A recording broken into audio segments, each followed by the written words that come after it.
My dear friends and professionalist, I am Uday Singh advocate speaking. ಇವತ್ತು ಇನ್ನೊಂದು ವಿಷಯವನ್ನು ತೆಗೆದುಕೊಂಡು ನಿಮ್ಮ ಮುಂದೆ ಬಂದಿದ್ದೀನಿ. ಇವತ್ತು ನಾನು ಆಯ್ಕೆ ಮಾಡಿಕೊಂಡಿರ್ತಕ್ಕಂಥ ವಿಷಯ ಅಂತಂದರೆ, ಕುಟುಂಬದ ಆಸ್ತಿ ನ್ಯಾಯಾಲಯಕ್ಕೆ ಹೋಗದೆ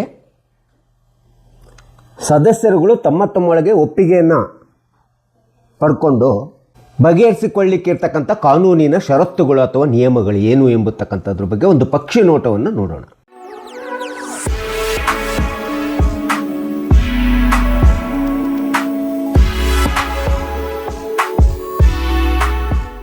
ಯಾವುದೇ ಒಂದು ಕುಟುಂಬದ ಆಸ್ತಿ ಪ್ರಾಪರ್ಟಿ ಲಾ ಪ್ರಕಾರ ನ್ಯಾಯಾಲಯದ ಒಳಗೆ ಹೋಗದೆ ತಮ್ಮೊಳಗಡೆ ಸ್ವಇಚ್ಛೆಯಿಂದ ಸ್ವಪ್ರೇರಣೆಯಿಂದ ಸದಸ್ಯರೆಲ್ಲರೂ ಒಂದು ಕಡೆ ಸೇರಿಬಿಟ್ಟು ಒಪ್ಪಿಕೊಂಡು ತಮ್ಮೊಳಗೆ ತಾವು ಹಂಚಿಕೆ ಮಾಡಿಕೊಳ್ಳುವಂಥ ಯಾವುದೇ ಒಂದು ಕುಟುಂಬದ ಆಸ್ತಿಯನ್ನು ನಾವು ಫ್ಯಾಮಿಲಿ ಸೆಟಲ್ಮೆಂಟ್ ಅಥವಾ ಫ್ಯಾಮಿಲಿ ಅರೇಂಜ್ಮೆಂಟ್ ಅಂತೇಳಿ ನಾವು ಹೇಳ್ತೀವಿ.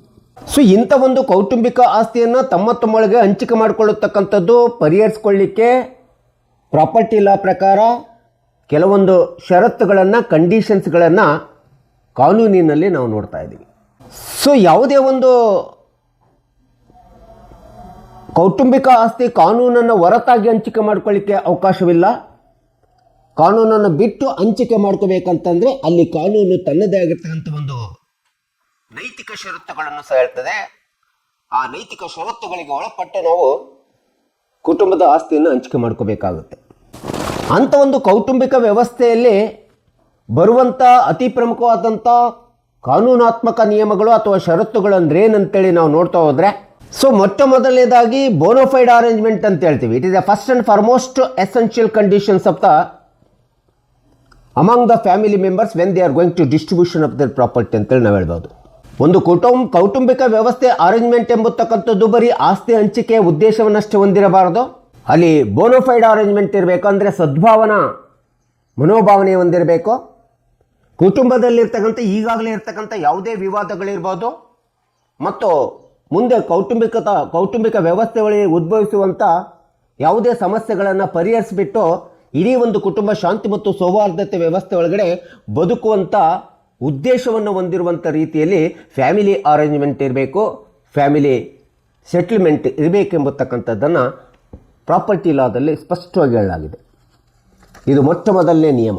ಇನ್ನು ಯಾವುದೇ ಒಂದು ಕುಟುಂಬದ ಆಸ್ತಿ ಹಂಚಿಕೆ ಆಗಬೇಕಾದ್ರೆ ಎರಡನೇ ಅತಿ ಪ್ರಮುಖವಾದಂಥ ಷರತ್ತು ಅಥವಾ ನಿಯಮ ಅಂತಂದರೆ ಸ್ವಪ್ರೇರಣೆಯಿಂದ ಕೂಡಿರಬೇಕು, ಸ್ವಇಚ್ಛೆಯಿಂದ ಕೂಡಿರಬೇಕು. ಯಾವುದೇ ವಿಧವಾದಂಥ ಬಲವಂತ ಇರಬಾರ್ದು, ಒತ್ತಡ ಇರಬಾರ್ದು. ಪ್ರತಿಯೊಬ್ಬ ಕುಟುಂಬದ ಸದಸ್ಯರು ತಮ್ಮ ಸ್ವಂತ ಇಚ್ಛೆಯಿಂದ ಫ್ಯಾಮಿಲಿ ಸೆಟಲ್ಮೆಂಟ್, ಫ್ಯಾಮಿಲಿ ಅರೇಂಜ್ಮೆಂಟಿಗೆ ಒಪ್ಪಿಗೆ ಇರಬೇಕು. ಇಂಥ ಒಂದು ಒಪ್ಪಿಗೆಯನ್ನು ಪಡೆಯುವಂಥ ಸಂದರ್ಭದೊಳಗಡೆ ಯಾವುದೇ ವಿಧವಾದಂಥ ಮೋಸ, ವಂಚನೆ, ಒತ್ತಾಯ, ಬಲವಂತ ಎಂಬತಕ್ಕಂಥದ್ದು ಇರಬಾರ್ದು ಎಂಬತಕ್ಕಂಥದ್ದನ್ನು ಫ್ಯಾಮಿಲಿ ಸೆಟಲ್ಮೆಂಟ್ ಹೇಳ್ತದೆ. ಇದು ಎರಡನೇ ಅತಿ ಪ್ರಮುಖವಾದಂಥ ಷರತ್ತು ಅಥವಾ ನಿಯಮ ಅಂತೇಳಿ ನಾವು ಹೇಳಬೇಕಾಗುತ್ತೆ. ಇನ್ನು ಮೂರನೇ ಒಂದು ಅತಿ ಪ್ರಮುಖವಾದಂಥ ನಿಯಮ ಅಂತಂದರೆ ಫ್ಯಾಮಿಲಿ ರಿಲೇಷನ್ಶಿಪ್ ಇರಬೇಕು. ಒಂದು ಕೌಟುಂಬಿಕ ಆಸ್ತಿ ಒಳಗಡೆ ನಾವು ಆಸ್ತಿಯನ್ನು ಹಂಚಿಕೆ ಮಾಡ್ಕೊಳ್ತಿದ್ದೀವಿ, ಸದಸ್ಯರೆಲ್ಲರೂ ಸೇರಿಕೊಂಡಂಥ ಸಂದರ್ಭದೊಳಗಡೆ ಒಪ್ಪಂದ ಮಾಡಿಕೊಳ್ಳುವಂಥ ವ್ಯಕ್ತಿಗಳ ಮಧ್ಯೆ ಯಾವುದಾದರೂ ಒಂದು ವಿಧವಾದಂಥ ಸಂಬಂಧ ಹೊಂದಿರಬೇಕು ಅಥವಾ ರಕ್ತ ಸಂಬಂಧವನ್ನು ಹೊಂದಿರಬೇಕು. ಇಂಥ ಒಂದು ಫ್ಯಾಮಿಲಿ ಅರೇಂಜ್ಮೆಂಟನ್ನು ಅಪರಿಚಿತರ ಮುಂದೆ ಅಥವಾ ಅಪರಿಚಿತರ ಮೂಲಕ ಮಾಡಿಕೊಳ್ಳಲು ಸಾಧ್ಯವೇ ಇಲ್ಲ ಎಂಬತಕ್ಕಂಥದ್ದನ್ನು ಪ್ರಾಪರ್ಟಿ ಲಾದೊಳಗಡೆ ಒಂದು ಷರತ್ತು ಅಥವಾ ನಿಯಮ ಅಂತೇಳಿ ನಾವು ಹೇಳಲಾಗಿದೆ. ಇನ್ನು ನಾಲ್ಕನೇ ಒಂದು ಕಂಡೀಷನ್ ಅಂತಂದರೆ ಆಂಟಿಸಿಡೆಂಟ್ ಆಫ್ ದ ಟೈಟಲ್ ಅಂತೇಳಿ ಹೇಳ್ತೀವಿ, ಅಥವಾ ಟೈಟಲ್ ಕ್ಲೈಮ್ ಅಂತೇಳಿ ಹೇಳ್ತೀವಿ.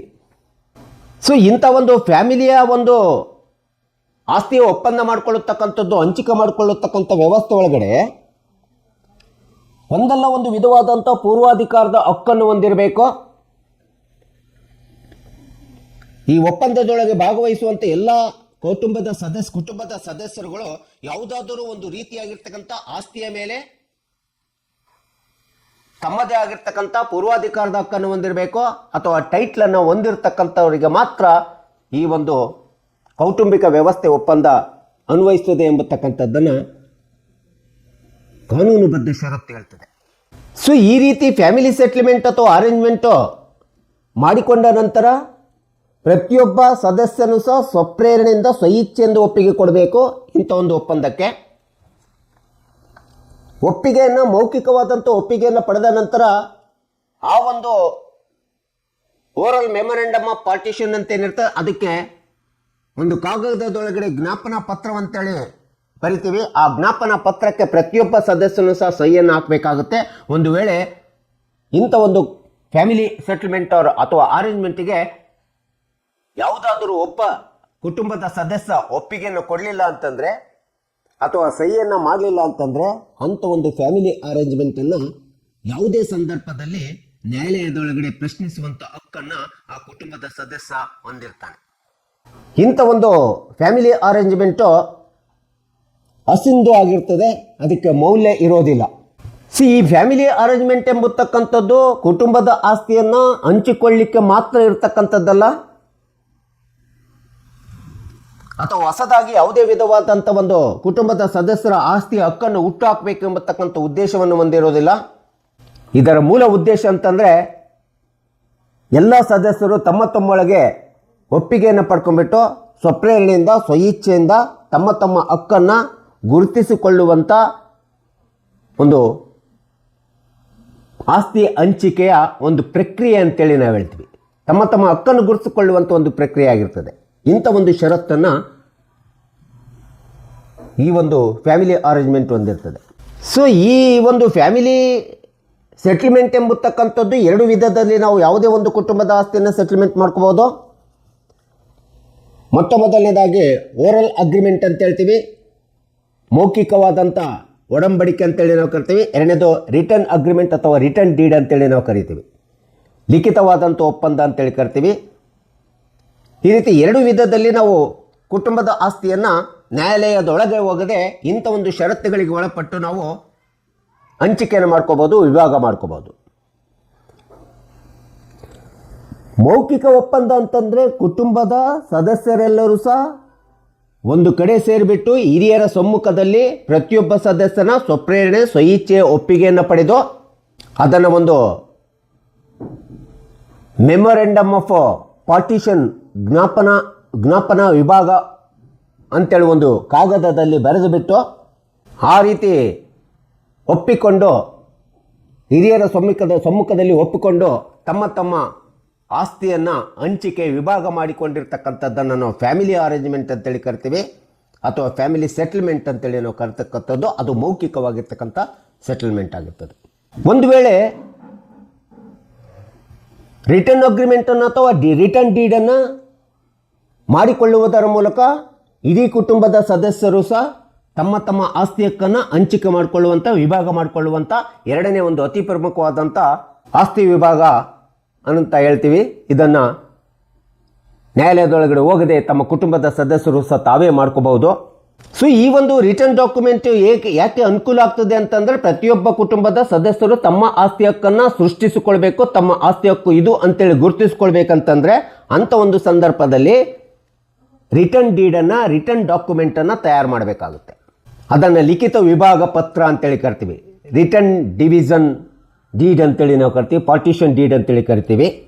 ಸೊ ಈ ರೀತಿಯಾದಂಥ ಒಂದು ವೇಳೆ ಏನಾದರೂ ನಾವು ಲಿಖಿತವಾಗಿರ್ತಕ್ಕಂಥ ವಿಭಾಗ ಕುಟುಂಬದ ವಿಭಾಗ ಆಸ್ತಿ ಹಂಚಿಕೆ ವಿಭಾಗವನ್ನು ನಾವು ಮಾಡ್ಕೊಂಡಿದ್ವಿ ಅಂದರೆ ಅಂಥ ಒಂದು ಲಿಖಿತ ದಾಖಲಾತಿಗಳಿಗೆ ಅಥವಾ ದಾಖಲಾತಿಗೆ ನೋಂದಣಿ ಕಾಯ್ದೆ 1908 ಪ್ರಕಾರ ಸೆಕ್ಷನ್ 17 ಪ್ರಕಾರ ಅಂಥ ಒಂದು ಕೌಟುಂಬಿಕ ವ್ಯವಸ್ಥೆಯ ಲಿಖಿತ ದಾಖಲಾತಿ ವಿಭಾಗ ದಾಖಲಾತಿ ಪತ್ರವನ್ನು ಸಂಬಂಧಪಟ್ಟಂಥ ಸಬ್ ರಿಜಿಸ್ಟ್ರಾರ್ ಆಫೀಸ್ ಒಳಗಡೆ ಕಡ್ಡಾಯವಾಗಿ ನೋಂದಣಿ ಮಾಡಿಸಬೇಕಾಗುತ್ತೆ. ಆ ನೋಂದಣಿ ಮಾಡಿಸುವುದರ ಜೊತೆಗೆ ಅಲ್ಲಿ ಬರುವಂಥ ಸ್ಟ್ಯಾಂಪ್ ಡ್ಯೂಟಿಯನ್ನು ಕಟ್ಟಬೇಕಾಗುತ್ತೆ.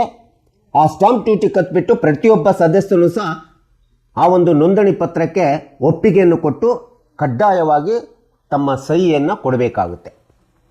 ಆಗ ಮಾತ್ರ ಅದು ಕಾನೂನು ಮಾನ್ಯತೆಯನ್ನು ಪಡೀತದೆ. ಇಲ್ಲ ಅಂದರೆ ಅಂಥ ಒಂದು ಫ್ಯಾಮಿಲಿ ಅರೇಂಜ್ಮೆಂಟು ಸಹ ಕಾನೂನಿನ ಮಾನ್ಯತೆ ಪಡೀಲಿಕ್ಕೆ ಬರೋದಿಲ್ಲ ಎಂಬತಕ್ಕಂಥದ್ದನ್ನು ಷರತ್ತು ಇಲ್ಲಿ ನಾವು ನೋಡ್ತಾ ಇದ್ದೀವಿ. ಸೊ ಇಂಥ ಒಂದು ಕೌಟುಂಬಿಕ ವ್ಯವಸ್ಥೆಯನ್ನು CPC 1908 ಪ್ರಕಾರ ನಾವು ನೋಡ್ತಾ ಹೋದಾಗ ಸುಪ್ರೀಂ ಕೋರ್ಟು ತೀರ್ಪುಗಳ ಪ್ರಕಾರ ಈ ಕೆಳಗಿನ ಆಧಾರಗಳ ಮೇಲೆ ಈ ರೀತಿ ಮಾಡಿಕೊಂಡಿರ್ತಕ್ಕಂಥ ಕೌಟುಂಬಿಕದ ವ್ಯವಸ್ಥೆಯನ್ನು ಯಾವ ಯಾವ ಸಂದರ್ಭದಲ್ಲಿ ನಮ್ಮ ನ್ಯಾಯಾಲಯದಲ್ಲಿ ಪ್ರಶ್ನಿಸಲಿಕ್ಕೆ ಸಾಧ್ಯವಿದೆ, ಪ್ರಶ್ನಿಸಬಹುದು ಎಂಬತಕ್ಕಂಥದ್ದನ್ನು ಸುಪ್ರೀಂ ಕೋರ್ಟಿನ ಸರ್ವೋಚ್ಚ ನ್ಯಾಯಾಲಯದ ತೀರ್ಪುಗಳು ನಮಗೆ ಹೇಳಿರ್ತಕ್ಕಂಥದ್ದು ನಾವು ನೋಡ್ತಾ ಇದ್ದೀವಿ.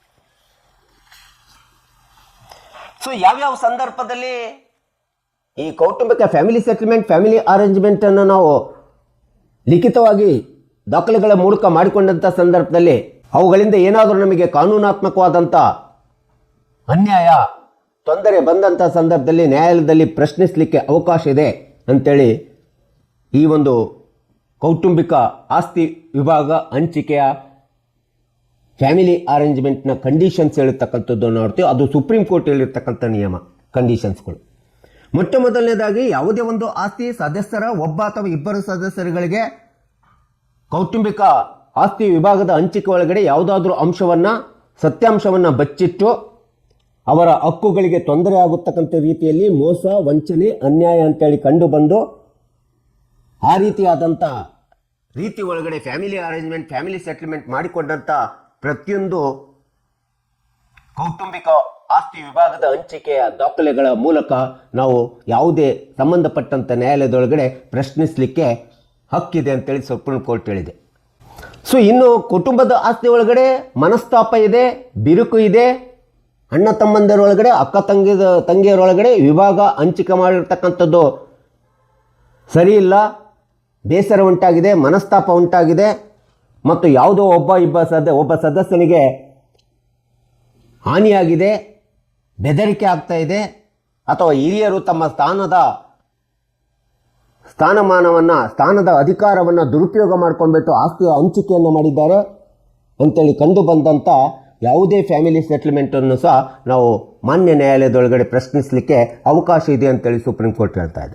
ಇನ್ನು ಮೂರನೇ ಒಂದು ಅಂಶ ಅಂತಂದ್ರೆ, ಕುಟುಂಬದ ಆಸ್ತಿ ಒಳಗಡೆ ಅಪ್ರಾಪ್ತರು ಅಂತೇಳಿ ಇರ್ತಾರೆ, ಮೈನರ್ ಅಂತೇಳಿ ಇರ್ತಾರೆ. ಆ ಮೈನರ್ ಹಕ್ಕುಗಳನ್ನು ಹತ್ತಿಕ್ಕತಕ್ಕಂಥದ್ದು ಅಥವಾ ಮೊಟಕುಗೊಳಿಸತಕ್ಕಂಥದ್ದು ಅಥವಾ ಅಂಥ ಒಂದು ಅಪ್ರಾಪ್ತರ ಹಕ್ಕುಗಳನ್ನು ಕಡೆಗಣಿಸಿ ಫ್ಯಾಮಿಲಿ ಅರೇಂಜ್ಮೆಂಟ್ ಮಾಡ್ತಕ್ಕಂಥದ್ದು. ಆ ರೀತಿ ಮಾಡಿದಂಥ ಸಂದರ್ಭದಲ್ಲಿ ಅಂಥ ಅಪ್ರಾಪ್ತ ಮಗಳು ಯಾರೇ ಇರ್ಬೋದು, ಅವರು 18 ವರ್ಷ ವಯಸ್ಸು ತುಂಬಿದ ನಂತರ ಇಂಥ ಒಂದು ಅಪ್ರಾಪ್ತರ ಹಕ್ಕುಗಳನ್ನು ಕಡೆಗಣಿಸಿ ಮಾಡಿದಂಥ ಫ್ಯಾಮಿಲಿ ಅರೇಂಜ್ಮೆಂಟನ್ನು ನ್ಯಾಯಾಲಯದಲ್ಲಿ ಪ್ರಶ್ನಿಸುವಂಥ ಹಕ್ಕಿದೆ ಅಂತೇಳಿ ಸರ್ವೋಚ್ಚ ನ್ಯಾಯಾಲಯ ಹೇಳ್ತಾ ಇದೆ. ಇನ್ನು CPC 1908 ಒಳಗಡೆ ಆರ್ಡರ್ 1 ನಾವು ನೋಡ್ತಾ ಹೋದಾಗ ನಾನ್ ಜೆಂಡರ್ ಮತ್ತು ಮಿಸ್ ಜೆಂಡರ್ ಅಂತೇಳಿ ಬರ್ತಾ ಇದೆ. ಕುಟುಂಬದ ಕೆಲವೊಂದು ಆಸ್ತಿಯನ್ನು ಬಿಟ್ಬಿಟ್ಟು ಹಂಚಿಕೆ ಮಾಡ್ತಕ್ಕಂಥದ್ದು, ಅಥವಾ ಕುಟುಂಬದಲ್ಲಿರ್ತಕ್ಕಂಥ ಯಾವುದೇ ಒಬ್ಬ ಸದಸ್ಯನ ಅಥವಾ ಇಬ್ಬರು ಸದಸ್ಯರನ್ನ ಆ ಒಂದು ಫ್ಯಾಮಿಲಿ ಅರೇಂಜ್ಮೆಂಟ್ನಿಂದ, ಸೆಟಲ್ಮೆಂಟ್ನಿಂದ ಹೊರಗಿಟ್ಬಿಟ್ಟು ಅವರಿಗೆ ಗೊತ್ತಿಲ್ಲದೆ ತಮ್ಮ ಒಳಗಡೆ ತಾವೇ ಹಂಚಿಕೆ ಮಾಡಿಕೊಳ್ಳತಕ್ಕಂಥದ್ದು. ಅದು ಮಗ ಇರ್ಬೋದು, ಮಗಳಿರ್ಬೋದು, ಇನ್ಯಾರೇ ಇರ್ಬೋದು, ಅಣ್ಣ ಇರ್ಬೋದು, ತಮ್ಮ ಇರ್ಬೋದು, ಇವರನ್ನು ಯಾವುದೋ ಒಬ್ಬರನ್ನ ಹೊರಗಿಟ್ಬಿಟ್ಟು, ಇಬ್ಬರನ್ನ ಹೊರಗಿಟ್ಬಿಟ್ಟು ಆಸ್ತಿ ಹಂಚಿಕೆ ಮಾಡಿಕೊಳ್ಳತಕ್ಕಂಥದ್ದು. ಈ ರೀತಿ ಮಾಡಿದಂಥ ಯಾವುದೇ ಕುಟುಂಬದ ವ್ಯವಸ್ಥೆ ಒಪ್ಪಂದವನ್ನು ನಾವು ನ್ಯಾಯಾಲಯದಲ್ಲಿ ಪ್ರಶ್ನಿಸಲಿಕ್ಕೆ ಅವಕಾಶ ಇದೆ. ಈಗಾಗಲೇ ನಾನು ಹೇಳಿದ ಪ್ರಕಾರ ಲಿಖಿತ ರಿಟರ್ನ್ ಅಗ್ರಿಮೆಂಟ್ ಅಥವಾ ರಿಟರ್ನ್ ಅಗ್ರಿಮೆಂಟ್ ಡೀಡನ್ನು ಮಾಡಿಕೊಂಡಂಥ ಸಂದರ್ಭದಲ್ಲಿ ಫ್ಯಾಮಿಲಿ ಅರೇಂಜ್ಮೆಂಟ್ ಒಳಗಡೆ 1908 ನೋಂದಣಿ ಕಾಯ್ದೆ ಪ್ರಕಾರ ಸೆಕ್ಷನ್ 17 ಪ್ರಕಾರ ಅದು ಸಂಬಂಧಪಟ್ಟಂಥ ಸಬ್ ರಿಜಿಸ್ಟರ್ ಒಳಗಡೆ ನೋಂದಣಿ ಮಾಡಿಸತಕ್ಕಂಥದ್ದು ತುಂಬ ಅವಶ್ಯಕತೆ ಇದೆ.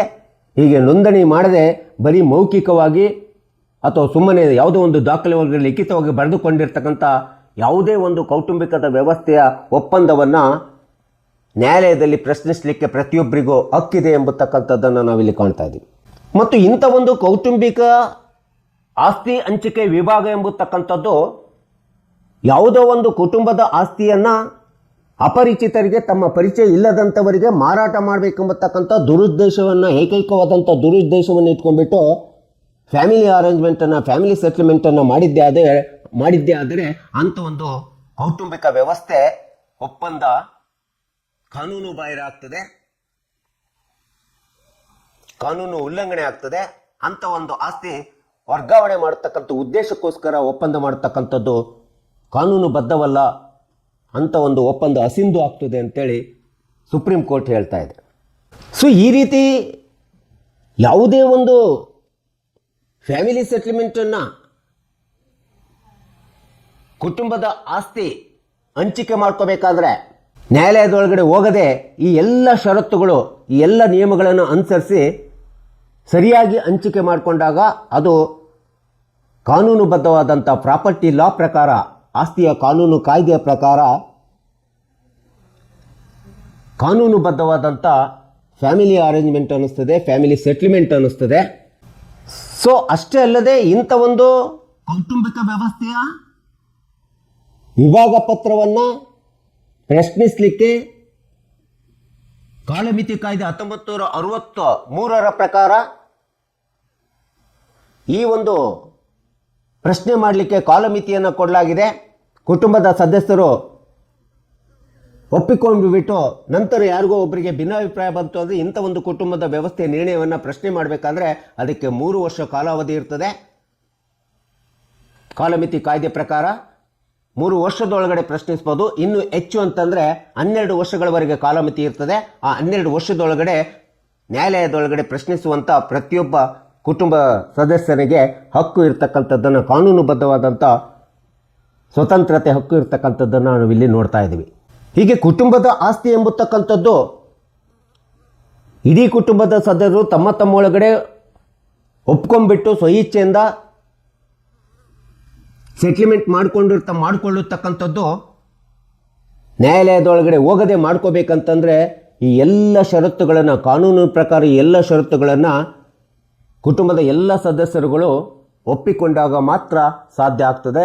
ಇಲ್ಲ ಅಂತಂದರೆ ಅಂಥ ಒಂದು ಕೌಟುಂಬಿಕ ವ್ಯವಸ್ಥೆ ಹಸಿಂದು ಆಗ್ತದೆ ಎಂಬತಕ್ಕಂಥದ್ದನ್ನು ಯಾವುದೇ ಕುಟುಂಬದ ಸದಸ್ಯರುಗಳು ಫ್ಯಾಮಿಲಿ ಸೆಟ್ಲ್ಮೆಂಟನ್ನು, ಫ್ಯಾಮಿಲಿ ಅರೇಂಜ್ಮೆಂಟನ್ನು ಮಾಡ್ಕೋಬೇಕಾದ್ರೆ ಈ ಎಲ್ಲ ಷರತ್ತುಗಳು, ನಿಯಮಗಳನ್ನು ಗಮನದಲ್ಲಿಟ್ಕೊಂಡು ಕೌಟುಂಬಿಕ ಆಸ್ತಿಯ ಒಂದು ಅರೇಂಜ್ಮೆಂಟ್ ಮಾಡ್ಕೋಬೇಕು ಎಂಬತಕ್ಕಂಥ ಮೂಲ ಉದ್ದೇಶ ಗೊತ್ತಿರಬೇಕು ಎಂಬತಕ್ಕಂಥ ಹಿನ್ನೆಲೆಯಲ್ಲಿ ನಿಂತ್ಕೊಂಡು ನಾನು ಈ ವಿಡಿಯೋನು ಮಾಡಿದ್ದೀನಿ. ಪಕ್ಷಿಕಾರರು ಮತ್ತು ಸಾರ್ವಜನಿಕರು ಈ ವಿಡಿಯೋ ಇಷ್ಟ ಆಗಿದ್ದರೆ ಶೇರ್ ಮಾಡಿ, ಲೈಕ್ ಮಾಡಿ, ಕಮೆಂಟ್ ಮಾಡಿ ಮತ್ತು ನನ್ನ ಚಾನಲ್ಗೆ ಇನ್ನೂ ಯಾರ್ಯಾರು ಸಬ್ಸ್ಕ್ರೈಬ್ ಆಗಿಲ್ಲ ನೀವೆಲ್ಲರೂ ಸಬ್ಸ್ಕ್ರೈಬ್ ಆಗಬೇಕಂತ ಕೇಳ್ಕೊಳ್ತಾ ಇವತ್ತಿನ ವಿಷಯವನ್ನು ವಿರಾಮ ಹೇಳ್ತೀನಿ. ಇನ್ನೊಂದು ವಿಷಯ ತೆಗೆದುಕೊಂಡು ನಾನು ನಿಮ್ಮ ಮುಂದೆ ಬರ್ತೀನಿ. ಜೈ ಹಿಂದ್, ಜೈ ಕರ್ನಾಟಕ.